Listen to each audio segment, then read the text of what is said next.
Hello everyone, আসসালামু আলাইকুম। সবাইকে ওয়েলকাম জানাচ্ছি শিখো প্রেজেন্স আমাদের আরেকটা নতুন ইংলিশ ক্লাসে। অ্যান্ড আজকের ক্লাসটা আমরা মেইনলি ফোকাস করছি এসএসসির জন্য।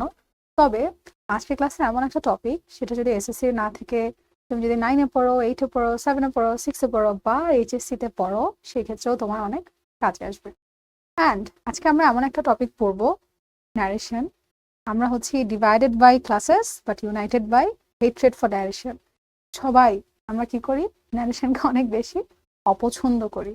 আমরা বলি যে এটা অনেক বেশি কঠিন, বিরক্তকর, করতে ভাল লাগে না, অনেক রুলস মনে রাখতে হয়। আসলে কিন্তু মোটেও অত কঠিন না। ইটস ট্রু, রুলস হয়তো একটু বেশি, মনে রাখতে হয় একটু বেশি, কিন্তু ট্রাস্ট মি, ওটা অত কঠিন না। সিম্পল কমপ্লেক্স কম্পাউন্ডের চেয়ে কম ফালতু, ট্রাস্ট মি। আজকে ক্লাসটা করার পর আমাদের যদি বেসিক নিয়ে কিছু ইস্যুস থাকে, ইনশাল্লাহ দ্যাট উইল বি সলভড। তো ইয়াস, আমরা আর কথা না বাড়িয়ে ক্লাস শুরু করে ফেলি, এবং আমি আশা করি তোমরা সবাই অনেক ভালো আছো এবং সুস্থ আছো। ক্লাসের শুরুতে সবাই আমরা খাতা কলম নিয়ে রেডি হয়ে যাই। আপু একটা করে রোজ বলবো, তুমি তোমার বোঝার সুবিধার্থে, তোমার মনে রাখার সুবিধার্থে, যেভাবে বুঝলে আর কি মনে লিখলে তোমার মনে থাকবে, তুমি সেভাবে নোট ডাউন করে ফেলো, ঠিক আছে? তাহলে ক্লাসের শুরুতে আমি আমার পরিচয় দিয়ে দিই। আমার নাম হচ্ছে দিবা, দিবা চৌধুরী, এবং আজকে ন্যারেশনের ক্লাসটা সম্পূর্ণটা আমরা একসাথে করব, ঠিক আছে? অলরাইট, সো সবার অপছন্দের টপিক ন্যারেশন। আমার ব্যক্তিগতভাবে আমার হচ্ছে মুখস্থ বিদ্যা খুবই খারাপ। ধরো আমি মুখস্থ বেশি রাখতে পারি না। অ্যান্ড আমি হচ্ছি বেশি যেগুলো পেঁচানো জিনিস হয়, আমি শুধু এক্সাম্পল দিয়ে পড়ে ফেলতাম। সেখানে আমার ন্যারেশন খুবই পছন্দের। তাহলে তুমি বুঝতে পারছো, যদি অনেক বেশি কঠিন হতো, অনেক কিছু মনে রাখতে হতো, তাহলে কিন্তু আমি ন্যারেশন আমার জীবনে ভালো লাগতো না। তাই আমি প্রথমেই বলবো, মাইন্ডসেট ইজ ভেরি ইম্পর্টেন্ট, তুমি যদি তোমার মাইন্ডসেট এভাবে সেট করে ফেলো যে ন্যারেশন হচ্ছে পৃথিবীর সবচেয়ে ফালতু জিনিস, আমি এটা জীবনে মনে রাখতে পারবো না, তাহলে আসলেই পারবা না। এই জন্য এই থিঙ্কিং মাথা থেকে ঠাস ঠাস ফেলে দিলাম। ওকে, এখন আমরা দেখি ন্যারেশনে কি আছে। সাধারণত পেছনে অনেক কিছু লেখা, তোমার যদি পেছনে অনেক প্যারা লাগে, অনেক কঠিন লাগে, তাহলে তাকাইও না। ন্যারেশন, সাধারণত আমরা ন্যারেশন বলতে কি বুঝি জানো? উক্তি, যে কোনো একটা স্টেটমেন্ট। ধরো আমি তোমাকে বলছি আমি ভালো আছি, তুমি আমাকে বলছো তুমি কেমন আছো। যে কোনো একটা উক্তি, যে কোনো একটা স্টেটমেন্ট, সেটাকে আমরা বলছি ন্যারেশন। যে কোনো বক্তার কথা, সেটাকে আমরা ন্যারেশন বলছি। এই ন্যারেশন হলো দুই প্রকার, ডিরেক্ট সরাসরি, ইনডিরেক্ট যেটা তিন দেখায় ফেলছি না, ইনডিরেক্ট যেটা সরাসরি না। ধরো আমি তোমাকে জিজ্ঞাসা করলাম তুমি কেমন আছো, আমি তোমাকে ডিরেক্টলি জিজ্ঞাসা করেছি, ডিরেক্ট কনভারসেশন, ডিরেক্ট ন্যারেশন। আমার আর তোমার কনভারসেশন, তুমি আরেকজনকে বললা যে দিবা আপু আমাকে জিজ্ঞাসা করেছে আমি কেমন আছি। আমি কিন্তু তোমাকে জিজ্ঞাসা করেছিলাম তুমি কেমন আছো, তুমি আরেকজনকে গিয়ে বললা যে আপু আমাকে জিজ্ঞাসা করেছে আমি কেমন আছি। তুমি কি আমার কথাটা এক্স্যাক্টলি আমার মতো বললা? বলো নাই তো। আমি বলেছি তুমি কেমন আছো, তুমি বলেছো আমি কেমন আছি। এই যে আমার স্টেটমেন্ট তুমি চেঞ্জ করে নিজের ভাষায় বললা, সেটাকে হচ্ছে আমরা বলি ইনডিরেক্ট ন্যারেশন, ঠিক আছে? ন্যারেশন মানে উক্তি, ডিরেক্ট ইনডিরেক্ট। ডিরেক্ট যেটা সরাসরি আমরা কথা বলছি, ইনডিরেক্ট যেটা আমাদের কথা আরেকজনকে গিয়ে বলছো, নিজের ভাষায় বলছো। ওকে, আসো আমরা এখন দেখি আর কি কি আছে ন্যারেশনে। আর এইটুক তো আমার মনে হয় না আমাদের কঠিন কিছু বা আমরা না বুঝতে পেরেছি এরকম কিছু। যেমন দেখো, পুকি আপু said I am reading a book. Puki আপু কি বলছে? যে আমি একটা বই পড়ছি। পুকি আপু said that she was reading a book. একটা কথা মনে রাখবা, ডিরেক্ট ন্যারেশনে কমা থাকে, ইনভার্টেড কমা থাকে, ঠিক আছে? ইনডিরেক্ট ন্যারেশনে কমা এবং ইনভার্টেড কমা থাকে না। ফার্স্ট থিং টু রিমেম্বার, ইনডিরেক্টে কমা এবং ইনভার্টেড কমা থাকে না। ডিরেক্ট ন্যারেশন থেকে ইনডিরেক্ট ন্যারেশনে কনভার্ট করাই হচ্ছে আমাদের এক্সামে আসে। খুবই কম রেয়ার কেসেস এমন হয়েছে যে ইনডিরেক্ট থেকে ডিরেক্ট করতে দিয়েছে। যখনই তুমি ডিরেক্ট থেকে ইনডিরেক্ট করবা, 99.9% টাইম, 99 বুঝে যখন হারপিক দেয় সব জীবাণু মরে যায়, 1% বেঁচে থাকে না, ওরকম 1% বাদে বাকি সব সময় এই কমা আর ইনভার্টেড কমা উঠে গিয়ে দ্যাট বসে, কমা ইনভার্টেড কমা উঠে গিয়ে দ্যাট বসে। বাকি কিভাবে আই থেকে সি হয়ে গেল, এম থেকে ওয়াজ হয়ে গেল, আসতেছি, আমরা চিল করি, আস্তে আস্তে আসবো, কিন্তু আগে দ্যাটটা বুঝি। তাহলে আপু ওই 1% কখন? ওই যে কি সেই জীবাণু যেগুলো মরে না, যখন ইন্টারোগেটিভ সেন্টেন্স আর ইম্পারেটিভ থাকে তখন দ্যাট বসে না। ইম্পারেটিভও দুই এক সময় বসে, ওই যে প্রপোজড আর সাজেস্ট থাকলে, আদারওয়াইজ সব সময় কমা ইনভার্টেড কমা উঠে গিয়ে দ্যাট বসে। দেখো বুঝছি কিনা? নারেশন উক্তি ডিরেক্ট সরাসরি, ইনডিরেক্ট যেটা সরাসরি না, তাই না? ডিরেক্টে কমা ইনভার্টেড কমা থাকে, ইনডিরেক্টে কমা ইনভার্টেড কমা থাকে না। কমা ইনভার্টেড কমা উঠে গিয়ে কি বসে? দ্যাট বসে। কোন দুই জায়গায় বসে না? Interrogative imperative. এটা আরো পরে আস্তে আস্তে বুঝবো, বাট ফার্স্টে এগুলো সব জেনে নিলাম, সব উপাদান একত্রিত করে নিলাম না? আচ্ছা, রিপোর্টিং ভার্ব। এই যে আমরা ডিরেক্ট ন্যারেশনের কথাটা বললাম, একটা ডিরেক্ট ন্যারেশনের কয়েকটা পার্ট থাকে, ঠিক আছে? পার্ট গুলার নাম দেখি। এনাম ভাই shed to me I have done my duty. এটাকে আমরা কি বলি? সাবজেক্ট বলি না? এনাম ভাই subject, said to, said two উনি কি করছে? কথা বলছে। তো এটা একটা কাজ, কাজকে আমরা বলি ভার্ব। যেহেতু এই কাজ দিয়ে কোনো একটা কিছু রিপোর্ট করছে, তাই এটাকে আমরা বলি রিপোর্টিং ভার্ব। কাকে বলতেছে? আমাকে, তাই রাইট? তাই আমি হলাম অবজেক্ট। যতটুকু অংশ ইনভার্টেড কমার ভেতরে আছে তাকে আমি বলি রিপোর্টেড স্পিচ। Reported speech. দেখো বুঝেছি কিনা? এনাম ভাই সেড টু মি, এনাম ভাই subject, said to reporting verb, right? Enam ভাই কাকে বলতেছে? আমাকে। তো আমি অবজেক্ট। যা বলছে ইনভার্টেড কমার ভেতরে যতটুকু অংশই আছে ওটাকে আমরা বলি reported speech. It's very important আমরা প্রত্যেকটা পার্টের নাম আলাদা আলাদা করে জানি, এবং যখন আপু পরবর্তীতে বলবো রিপোর্টেড স্পিচের এটা হবে ওইটা হবে, তুমি যাতে বোঝো রিপোর্টেড স্পিচ মানে কোনটা বোঝাচ্ছে, যেটা ইনভার্টেড কমার ভেতরে আছে সেটা, ঠিক আছে? অলরাইট, এখন আমরা চেঞ্জেস গুলো যদি দেখি, প্রথম চেঞ্জ আমরা ফার্স্টে আমাদের যখন আমরা একটা ডিরেক্ট ন্যারেশন থেকে ইনডিরেক্ট করি দুই ধরনের চেঞ্জ হয়। একটা হচ্ছে ভার্বের অর্থাৎ টেন্সের চেঞ্জ, আর একটা হলো পার্সনের চেঞ্জ। আমরা প্রথমে ভার্বেরটা দেখি, ঠিক আছে? দেখো তো, এনাম ভাই ডিরেক্ট স্পিচে রিপোর্টিং ভার্ব। আচ্ছা, এনাম ভাই says I am ill. First thing to notice, এখানে রিপোর্টিং ভার্বটা চলে গেছে।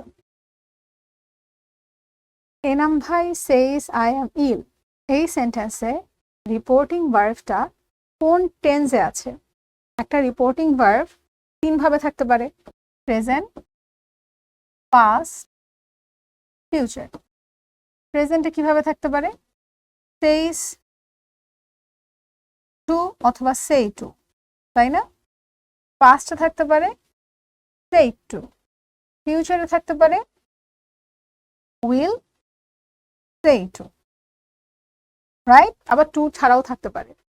যখন আমাদের রিপোর্টিং ভার্বটা প্রেজেন্ট বা ফিউচার টেন্সে থাকবে, ইনডিরেক্ট করার সময় রিপোর্টেড স্পিচের টেন্সের কোনো চেঞ্জ হবে না।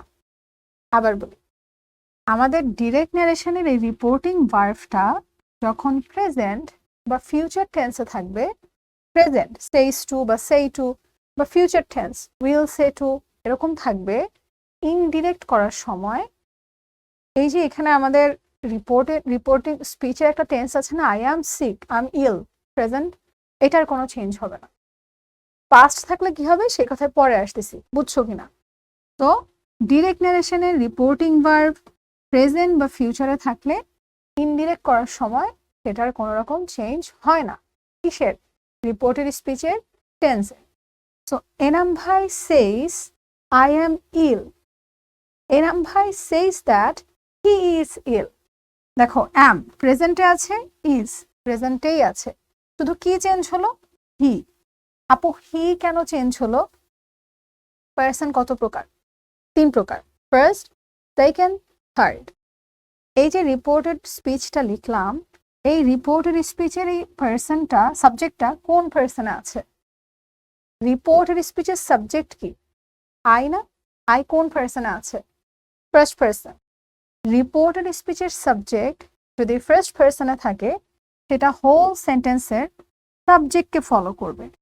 সাবজেক্টকে ফলো করবে মানে কি, সাবজেক্ট যেই পার্সনে আছে সেই পার্সনে হয়ে যাবে। এনাম ভাই থার্ড পার্সনে আছে, তাই কি হয়ে গেল, হি ইজ ইল। আপু আরেকবার একটু দুইটা একসাথে বলে দেই, হ্যাঁ।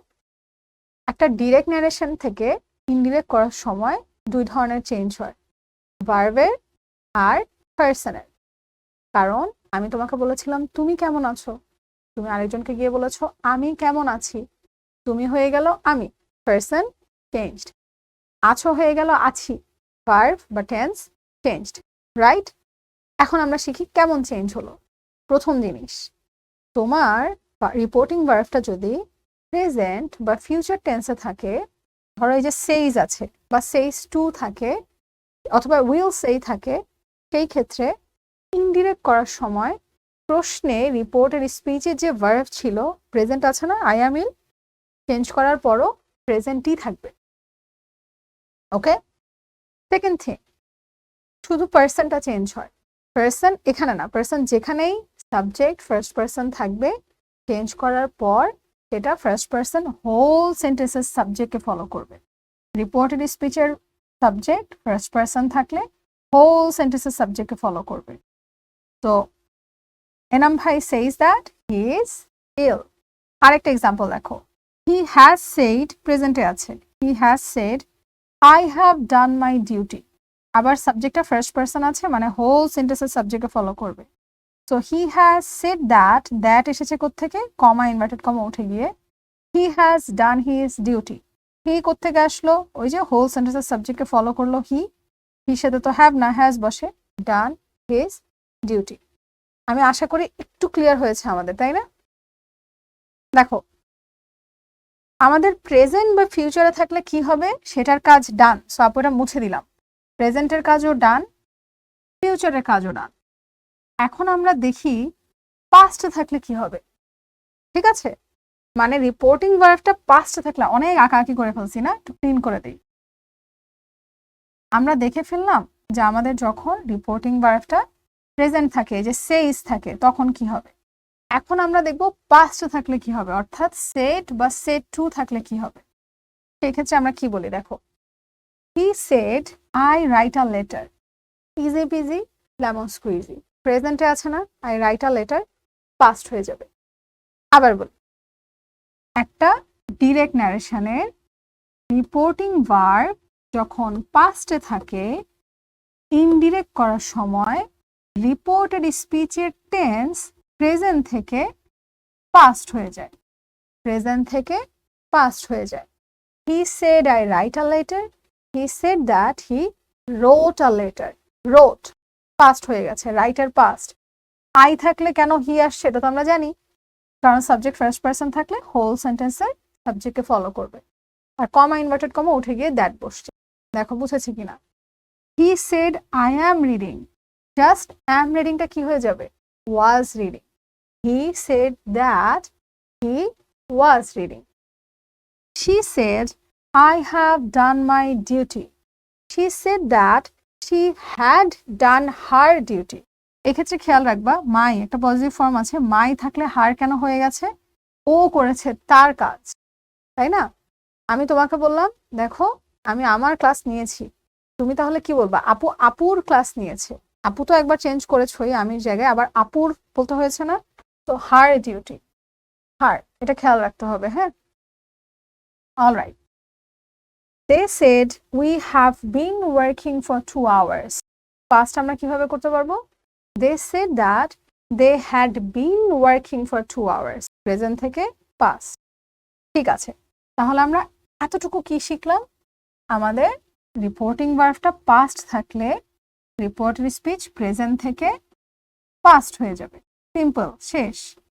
এখন আপু রিপোর্টিং ভার্বও পাস্টে আছে, রিপোর্টেড স্পিচও পাস্টে আছে, তাহলে কি করব, তাই না? সেই ক্ষেত্রে কি করব, রিপোর্টেড স্পিচ পাস্টে থাকলে আমাকে আগে বলো, আমরা কি জানি পাস্ট টেন্স কত প্রকার, ছোট করে লিখে ফেলি না। পাস্ট টেন্স 4 প্রকার না, 1 2 3 4। Simple past, past continuous, past perfect, past perfect continuous. প্রথম জিনিস, আমরা যদি কেউ সেন্টেন্স দেখে না আইডেন্টিফাই করতে পারি সেটা কোন টেন্সে আছে, তাহলে কিন্তু ন্যারেশন শেখা খুব মুশকিল হয়ে যাবে। তো প্রথমে যেটা করতে হবে, টেন্সের স্ট্রাকচারগুলো ভালো মতো দেখে নিবা। ভয়েস ন্যারেশন যাই করো না কেন, টেন্স তো লাগবে, অবশ্যই দেখে নিবা। এখন যে প্রশ্নটা আমাদের অ্যারাইজ হলো যে আমাদের ডিরেক্ট ন্যারেশনের রিপোর্টের স্পিচ যদি পাস্ট টেন্সে থাকে, সেটা ইনডিরেক্ট করার সময় কি করব? মনে রাখবা, 1-এর সাথে 3, 2-এর সাথে 4। 1-এর সাথে 3, 2-এর সাথে 4 মানে কি? সিম্পল পাস্ট থাকলে পাস্ট পারফেক্ট হয়ে যাবে, পাস্ট কন্টিনিউয়াস থাকলে পাস্ট পারফেক্ট কন্টিনিউয়াস হয়ে যাবে। তাহলে আপু 3, 4 আসলে কি করব? যা আছে তা, ওটা চেঞ্জ করার কিছু নাই। ঠিক আছে, আবার বলি, যখন আমার ডিরেক্ট ন্যারেশনের রিপোর্টিং ভার্ব এবং reported speech both are in past tense, এটাকে ইনডিরেক্ট করার সময় 1-এর সাথে 3, 2-এর সাথে 4। তোমরা দেখো, he said I wrote a letter, simple past আছে না? I wrote a letter, change করলাম কি? He said that he had written a letter. 1 ছিল, 3 হয়ে গেছে। Nafisa said I was reading, 2 past continuous আছে। Nafisa said that she had been reading. দেখো বুঝছো কিনা, কন্টিনিউয়াস থেকে পারফেক্ট কন্টিনিউয়াস হয়েছে, দ্যাটস ইট। আশা করি আমরা একটু বুঝছি না, একটু কি মাথায় গোলপাল খাচ্ছে? স্বাভাবিক, ন্যারেশন প্রথম দিকে একটু মাথায় ঘুরপাক খাওয়াটা একটু খুবই খুবই স্বাভাবিক। তবে একটু তুমি বুঝে দেখো, 1-এর সাথে 3, 2-এর সাথে 4 স্ট্রাকচারগুলো ভালো মতো পারো কিনা। I wrote a letter, he had written a letter, had plus V3. He কোত্থেকে আসছে? I থাকলে হোল সেন্টেন্সের সাবজেক্টকে ফলো করে, তাই না? All right, I had finished my work, মানে এখানে তোমার 3 নাম্বার আছে। আপু বলেছি 3 থাকলে যা আছে তাই হয়। দেখো যা আছে তাই, এখানে টেন্সের কোনো চেঞ্জ হয়নি। জিমি ভাই said I had finished my work by the time she called. Jimmy Bhai said that he had finished his work by the time she called. Tami Bhai said, I had been studying for hours before the exam. Tami Bhai said that he had been studying for hours before the exam. So আমরা দেখতে পাচ্ছি perfect আর perfect কন্টিনিউয়াসের ক্ষেত্রে কোনো রকম কোনো change হয় নাহি, না, রাইট? ওকে, আমরা মনে রাখবো ডিরেক্টের ক্ষেত্রে শ্যাল উইল থাকলে আমরা উড ব্যবহার করব। শ্যাল উইল থাকলে আমরা উড ব্যবহার করব, ঠিক আছে? শুড না, উড। আচ্ছা, যেমন Rabi said to me you will go home, will আছে, তাহলে কি লিখছি? Rabi said to me I would go home the next day. আচ্ছা, আমরা আরেকটা জিনিস শিখে ফেলি, say to, says to, said to, এগুলো যখন ডিরেক্টে থাকে, ইনডিরেক্টে আমরা কি লিখি? সে টুর জন্য টেল, সেজ টুর জন্য টেলস, আর সেড টুর জন্য টোল্ড, ঠিক আছে? এই জন্য দেখো এখানে যে সেড টু ছিল, রবি সেড টু মি, তুমি এখানে চাইলে টোল্ড লিখতে পারতা। Rabi told me that I would go home the next day. আপু টুমরো কেন দ্য নেক্সট ডে হয়ে গেল? টুমরো ছিল, দ্য নেক্সট ডে কেন হলো? ডিরেক্টে এমন কিছু ওয়ার্ড আছে যেগুলো আমাদের ইনডিরেক্টে চেঞ্জ হয়। আমরা একটু পরে একটা চার্টই দেখে ফেলবো, ঠিক আছে? এখন এটা শিখি যে আমাদের শ্যাল বা উইল থাকলে আমরা উড ব্যবহার করি, ক্যান থাকলে আমরা কুড করে ফেলি। Rabbi said I can finish the work, Rabbi said that he could finish the work. Same ভাবে মে থাকলে মাইট, কুড হ্যাভ থাকলে আমরা লিখি শুড হ্যাভ হ্যাড। তোমরা কি জানো শুড হ্যাভ কিন্তু শুডের পাস্ট, ঠিক আছে? উচিত ছিল শুডের, শুড হ্যাভ। তো এটারও আরেকটা পাস্ট কি করছি? Should have had. যেমন Rajib said to me I should have helped you, Rajib told me অথবা said to me that he should have had helped me. Okay, could have থাকলে same, could have had. Sumi said to you you could have done it, just you could have had done it. এটা কি করবা? একটা চার্টের মতো লিখে ফেলো, লিখে পাশে লিখে ফেলো শ্যাল উইল থাকলে would, may, might, can, could. হ্যাঁ, তাহলে তোমার আমার মনে হয় আরো ইজি হয়ে যাবে। আমরা এক্সাম্পলগুলো বোঝার সুবিধার্থে রেখেছি, বাট মনে রাখার জন্য একটা চার্ট করে ফেললেই কিন্তু তোমার জন্য সহজ হবে। ওকে, তো এই যে আপু যে ওয়ার্ডগুলো বললাম, কিছু কিছু ওয়ার্ড থাকে যেগুলো ডিরেক্টে একরকম ইনডিরেক্ট আরেক রকম, যেমন দেখো দিস থাকলে দ্যাট, দিজ এগুলো, those, here there, ago before, come go, thus so, hither thither, here there আমরা অলরেডি বললাম। সবচেয়ে বেশি যে তিনটা আমাদের ভুল হয়, today, that day, tomorrow, the next day অথবা দ্য ফলোয়িং ডে। ফলোয়িং বানান যদি ভুল করার চান্সেস থাকে নেক্সট ইউজ করো। ইয়েস্টারডে, দ্য প্রিভিয়াস ডে অথবা দ্য ডে বিফোর।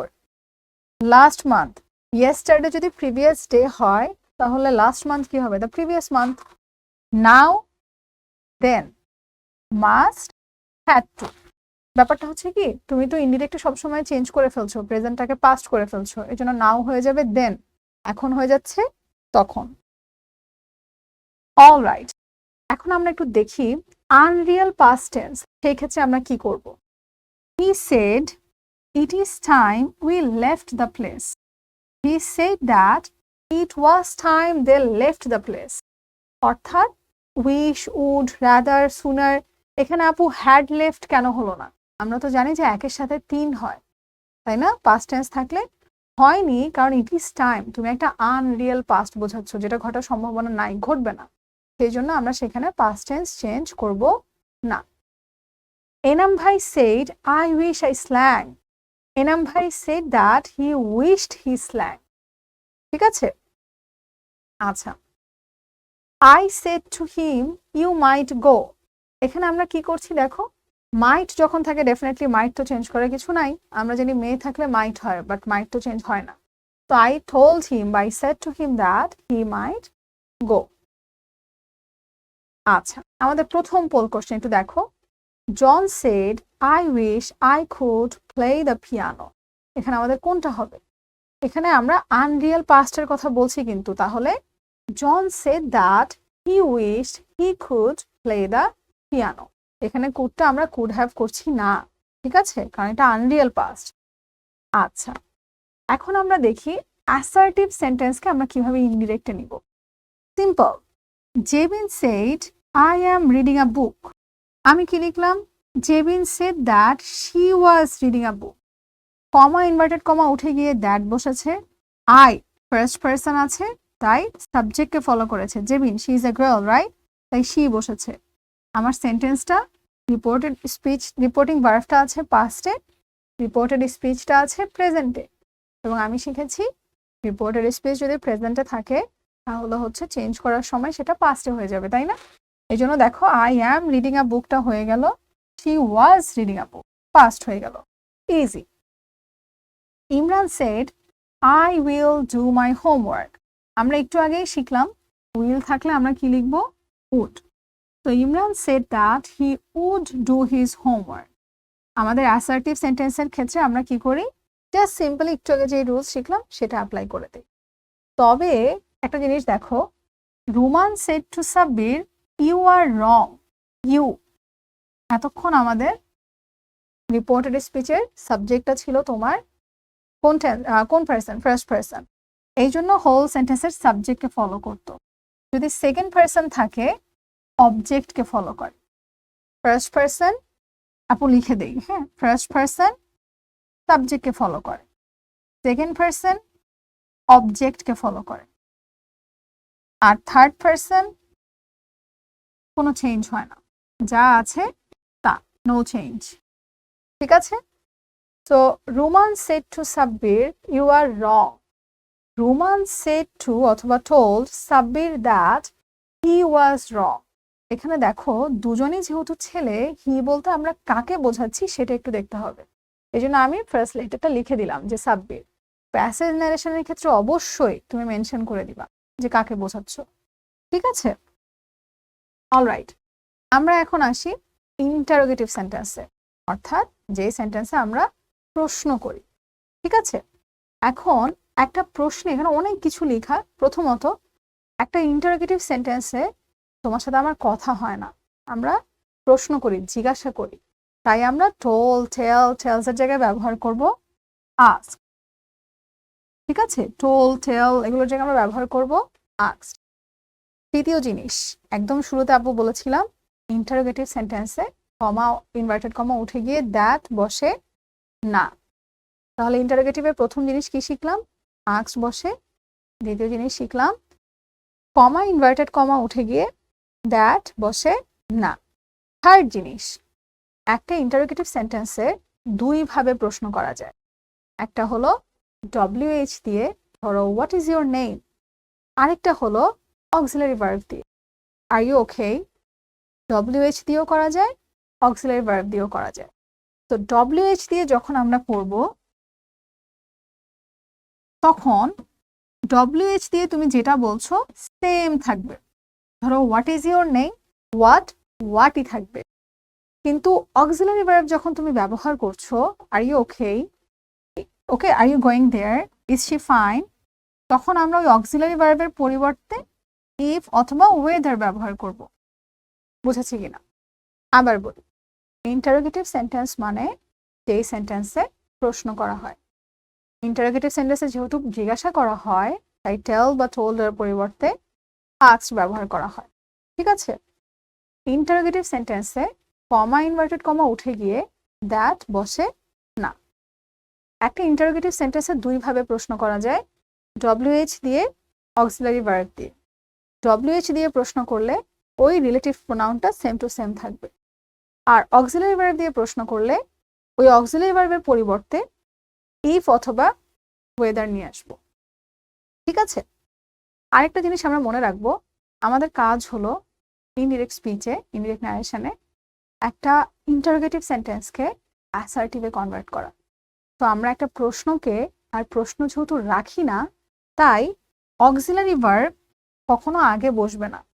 একটা ইন্টারোগেটিভ সেন্টেন্স হতে হলে তো অক্সিলারি ভার্বটা আগে বসতে হয়। Why are you smiling, are আগে বসেছে, so why are you smiling. যখন তুমি এটাকে ইনডিরেক্ট করবা, আরটাকে সাবজেক্টের পরে নিয়ে যাবা, ওয়াই ইউ ওয়ার স্মাইলিং। বুঝেছো কিনা? কারণ অক্সিলারি ভার্ব আগে দিলে তো প্রশ্নই থেকে যাবে, আমি তো প্রশ্ন রাখতে পারবো না। এবং last but not the least, প্রশ্নবোধক চিহ্ন কি থাকবে? যেহেতু একটা ইন্টারোগেটিভ সেন্টেন্স, একটা প্রশ্ন, আর প্রশ্ন রইল না, তাই প্রশ্নবোধক চিহ্ন থাকবে না। অনেক কঠিন যদি মনে হয়ে থাকে একটা এক্সাম্পল দিয়ে দেখো। আচ্ছা, আমরা আগে একটা পোল অ্যান্সার করে ফেলি অ্যাসার্টিভ থেকে, তারপর আমরা ইন্টারোগেটিভের এক্সাম্পলে চলে যাচ্ছি। হ্যাঁ, he said I am writing a letter, একদম বাবুদের he said that he was writing a letter, তাই না? অলরাইট, দেখো, Premal said to his sister will you go to school, এটা আমার অক্সিলারি ভার্ব আছে না, will. Premal asked his sister if she would go to school. দেখো কেন ইফ আসলো? প্রথমত আস্কড আসছে কারণ এটা একটা ইন্টারোগেটিভ সেন্টেন্স। ইফ আসলো কারণ এখানে WH নাই। আমরা বলেছি WH থাকলে যা আছে তাই বসে যায়, আদারওয়াইজ ইফ বা ওয়েদার বসে। আচ্ছা, এই যে উইল থাকলে আমরা উড বসাই, কিন্তু সেটা সাবজেক্টের পরে। ইউ মানে কাকে বোঝাচ্ছি? ইউ থাকলে অবজেক্টকে ফলো করে, ওর বোনকে। তাই if she would go to school, দেখো এই যে প্রশ্নবোধক চিহ্ন এখানে বসে নাই। Mohammad said to Imran do you like to read poetry, Mohammad asked Imran if he liked to read poetry. Present আছে, পাস্ট হয়ে গেছে, প্রেজেন্ট আছে, পাস্ট হয়ে গেছে। ডু অক্সিলারি ভার্ব আছে, তাই ইফ। আপু এখানে এল দিয়ে কি বোঝাচ্ছে, আই দিয়ে কি বোঝাচ্ছে? দুজনেই যেহেতু ছেলে, হি দিয়ে বুঝিয়ে দিচ্ছে যে কাকে বলা হয়েছিল। ঠিক আছে? এখন WH দিয়ে একটা দেখো, he said to his father what are you doing, he asked his father what he was doing. What আছে, সেম টু সেম বসে গেছে, প্রেজেন্ট আছে, পাস্ট হয়ে গেছে, আগে সাবজেক্ট, তারপর অক্সিলারি ভার্ব। তুমি যদি লিখো হোয়াট ওয়াজ হি ডুইং, তাহলে তুমি আমার প্রশ্নকে পাল্টা প্রশ্ন করছো, that you can do. He said to me where do you live, he asked me where I lived. Present আছে, পাস্ট হয়ে গেছে, ওয়্যার আই ডিড লিভ দরকার নাই, ওয়্যার আই লিভ। হ্যাঁ, okay. He said to me who are you and what do you want, he asked me who I was and what I wanted. The teacher said to the boys, why are you making a noise? The teacher asked the boys why they were making a noise. সবগুলোতেই প্রশ্ন, তাই asked, WH বসে গেছে। এখানে আগে auxiliary verb তারপর subject, কারণ এটা প্রশ্ন। আমাদের পরে অক্সিলারি ভার্ব আগে সাবজেক্ট, কারণ এটা প্রশ্ন না। ঠিক আছে, অলরাইট। অ্যাসার্টিভ গেল, ইন্টারোগেটিভ গেল।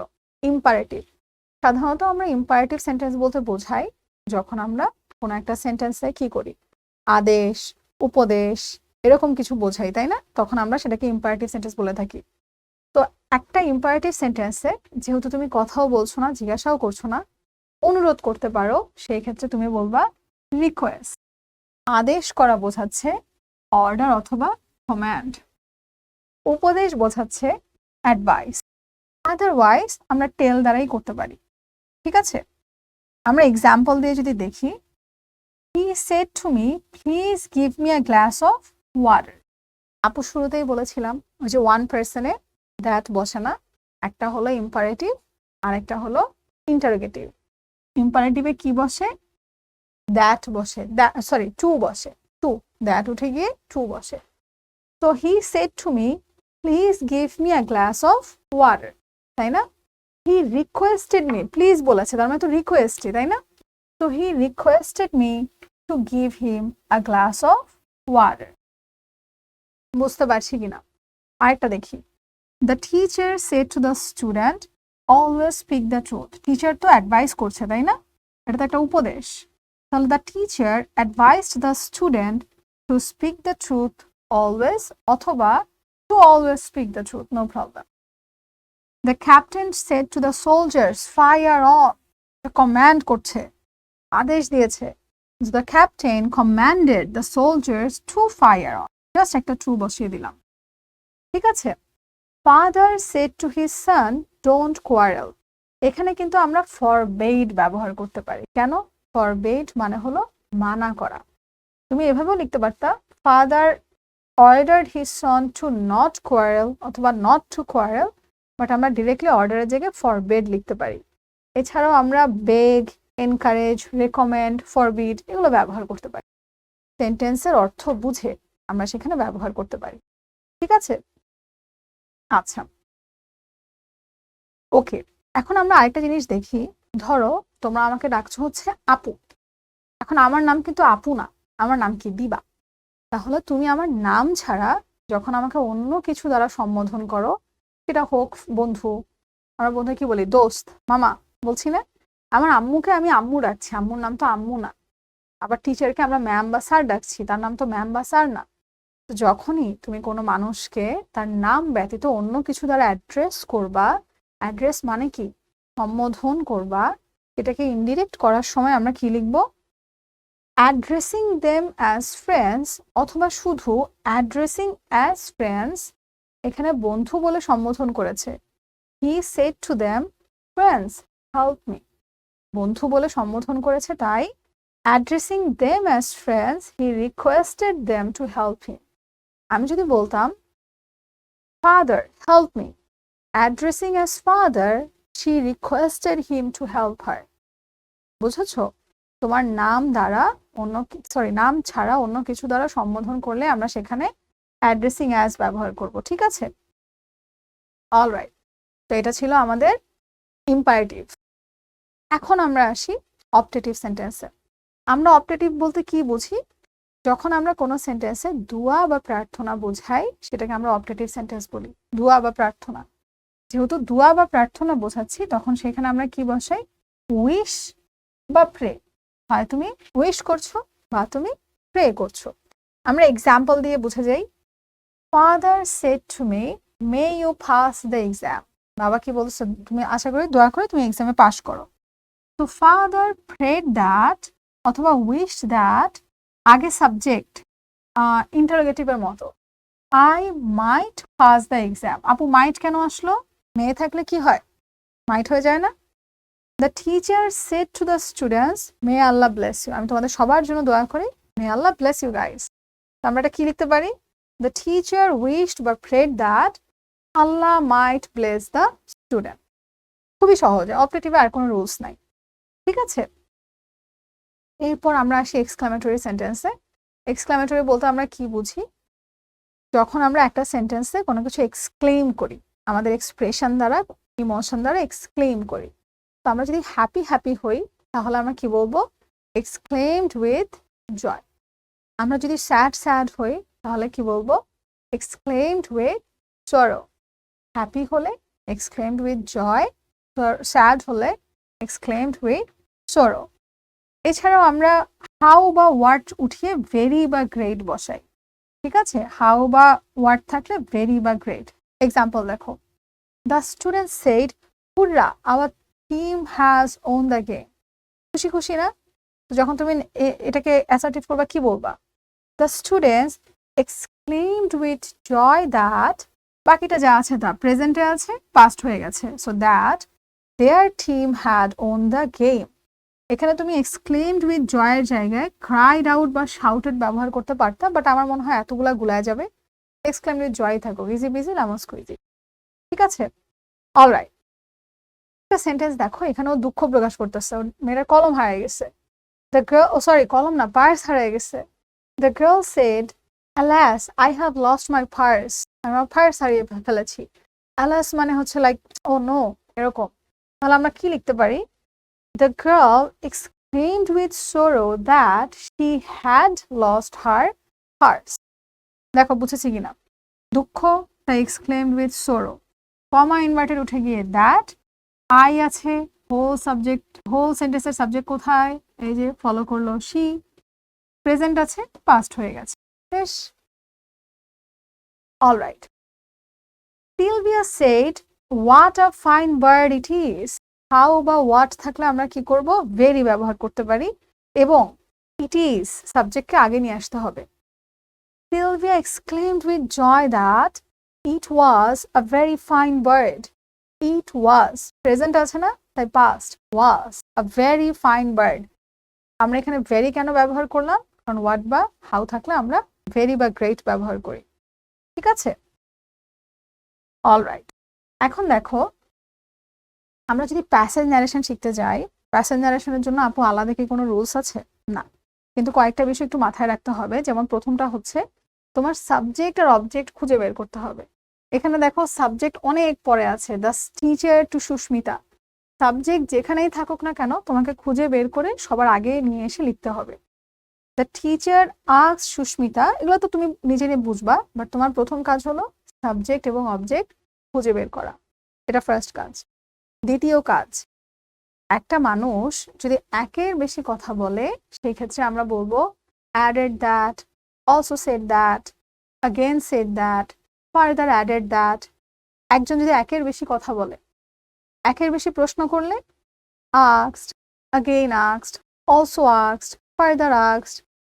এটা কি মেইনটেইন করতে হবে আপু এই সিকোয়েন্স, যে এগেন এর পর ফার্দার? না, অ্যাডেড দাও, তারপর অ্যাগেন দিলা, অলসো দিলা, বা অলসো দিলা অ্যাগেন দিলা, কোনো সমস্যা নাই, ঠিক আছে?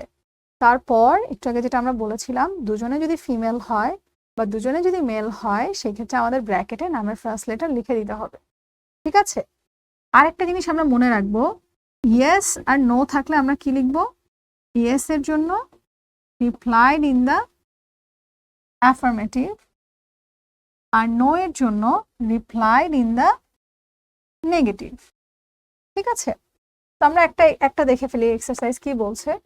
Where will you get your admission after your HSC examination? Do you have any choice? দুটো প্রশ্ন। The teacher said the teacher to Shushmita. The teacher asked Shushmita where she would get admission. আপু would কোত্থেকে আসলো? Will ছিল, তাই না? After her HSC examination, and if she had any choice. আমরা যদি চাইতাম এটাকে আরেকটা প্রশ্ন বানাতে পারতাম, ধরো she also asked, এভাবে, ঠিক আছে? I am not yet sure what I have to do because everything depends on my result. আমি এখনো শিওর না, কারণ আমার রেজাল্টের উপর ডিপেন্ড করে। সো এটা রিপ্লাই করেছে। যখন কেউ রিপ্লাই করে, কথার উত্তর দেয়, তখন আমরা কি লিখি? রিপ্লাইড। সুস্মিতা রিপ্লাইড দ্যাট, বাকিটা দেখো I am not, প্রেজেন্ট আছে তাই past. She was not yet sure what she had to do because everything depended on her result. তখন টিচার কি বললো? You should have a choice. Be positive and optimistic. Then the teacher advised her, এটা একটা advice না, যেটা করো, then the teacher advised her to have a choice. আরেকটা sentence শুরু হচ্ছে he also advised her to be positive and optimistic. এই যে একটা অ্যাডভাইস আর একটা দেখো খুব বেশি কঠিন কি লাগলো? খুব বেশি কঠিন না তো, জাস্ট আমরা বুঝে বুঝে বসিয়ে দিব যে কোথায় কোনটা বসাচ্ছি আমরা, তাই না? আরেকটা দেখি আমরা, এখানে আমরা কি বলছি দেখি তো। I have won a lottery and got 10 lakh টাকা, said Samira. Congratulations, said I. তাহলে সাবজেক্ট হলো সামিরা, দাঁড়াও, তাহলে সাবজেক্ট হলো আমার সামিরা and অবজেক্ট হলো আমি। আমার সাজিয়ে ফেলতে হবে শুরুতেই। Samira told me that she had won a lottery and got 10 lakh টাকা. Congratulations, I said. Congratulations থাকলে তোমার exclaimed with joy and congratulations said লেখা লাগবে না, আমি লিখবো I congratulated her. What do you intend to do with the large amount of money? তুমি এটা কি করবা? প্রশ্নটা আমি করেছি। তো I congratulated her and asked what she intended to do with the large amount of money. Okay answer দিল I want to serve my poor village people, so I have made up in my mind to establish a hospital in our rural area. তো যেহেতু দুজনই মেয়ে, আমি এবং সামিরাও, তাই আমরা কি করলাম, শির পরে এস দিয়ে বুঝিয়ে দিচ্ছি যে কে। হ্যাঁ, he replied that he wanted to serve the poor village people and so শুধু আমরা জাস্ট পাস্ট করে দিচ্ছি। হ্যাঁ, এখানে দেখো মেড আপ ওয়ান ছিল, পাস্ট সিম্পল পাস্ট, এটাকে আমরা পাস্ট পারফেক্ট বানিয়ে দিয়েছি। she had made up her mind to establish a hospital in her rural area, or এরিয়াতে, ঠিক আছে, বা there. Thank you, I said. I shall also help you in this respect. তো thank you থাকলে আমরা simply কি লিখবো, I thanked her, not I said thank you, এটা লিখবো না, I thanked her. And added that I would also help her in that respect. This থাকলে that, shall থাকলে would. দেখো বুঝেছি কিনা। একদম শুরুর দিকে ন্যারেশনটা যখন একটু প্র্যাকটিস করতে যাই তখন একটু টাফ লাগাটা খুবই স্বাভাবিক, কিন্তু যত বেশি তুমি প্র্যাকটিস করবা তত বেশি তোমার কাছে ইজি হয়ে যাবে। ন্যারেশনের ক্ষেত্রে আমাদের যতটুকু কনফিউশন ছিল, আমার মনে হয় বেসিক থেকে যেহেতু আমরা করলাম, একটু হলো আমাদের কনফিউশন অনেকটা সলভ হয়েছে। আমরা ন্যারেশনের ক্ষেত্রে ভয় না পেয়ে বেশি বেশি সলভ করতে থাকবো। প্রথম দিন কিচ্ছু হবে না, 100তে দেখবা 0 পেয়েছো, মানে যতটুকু তুমি নিজেকে নিজে ট্রাই করো, তারপর দেখবা একটা ভুল কম হয়েছে, 2টা ভুল কম হয়েছে, এভাবে করতে করতে তোমার ভুলের পরিমাণ কমে যাবে। তো প্র্যাকটিসের উপর কোনো কথা নাই, অনেক বেশি প্র্যাকটিস করতে হবে, অনেক বেশি বেশি প্র্যাকটিস করো। অ্যান্ড প্রথম দিকে মানে আপু যেটা বুঝিয়েছি, আপুর স্লাইডটা তুমি নিজের মতো শর্টকাট একটা নোট তো করেছো, তুমি যখন করতে বসবা ওই নোটটা হাতে নিয়ে বসবা।